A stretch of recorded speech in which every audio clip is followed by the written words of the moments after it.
Ballot recounts continue in 3 hotly contested federal ridings, and we're now 3 weeks after the federal election.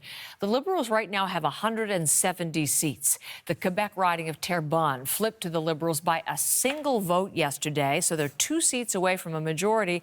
And Marianne is here looking at the other recounts and how they're going to fall into place. Yes, because overall ballot recounts were called in 4 tightly contested ridings, Terrebonne, but also the counting that has just begun today in a riding in Newfoundland and Labrador. That is in Terra Nova, the Peninsulas, a very tight race. In fact, it's considered the tightest election race in the entire country.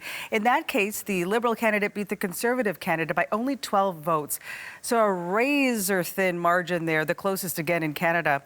So looking at the numbers there, you can understand why there was that automatic recount of the ballots triggered there. Now, if you're wondering when there is an automatic recount triggered, according to Elections Canada, that happens when a candidate wins less than 0.1% of the overall votes in a particular riding, and that recount is overseen by a judge. Now, looking at the other ridings, we mentioned Terrebonne. That is a riding in Quebec. That is one where we saw the results play out yesterday. Also a very razor-thin margin. That riding flipping back to the Liberals. When you look at that number, yes, your eyes are not deceiving you. Only by 1 single vote. And we heard from the Liberal candidate in that riding, Tatiana Auguste, who said this really highlights the importance of exercising your right to vote. Every single vote matters, and I feel like, well, it cannot be any truer than today, than for me. There are also 2 recounts being called in 2 different ridings in Ontario. Let's take a look at some of those right now. That's the riding of Milton East, Halton Hill South. That's where the Liberal candidate there saw a very tight race, beating the Conservative candidate by 29 votes. Initially declared for the Conservatives, but it flipped to the Liberals after the validation process. That recount happening tomorrow. On May 20th, a recount happening in the riding of Windsor-Tecumseh Lakeshore. That's where the Conservatives won by 77 votes in this riding. In this case, Heather, it was the Liberal candidate who requested this recount.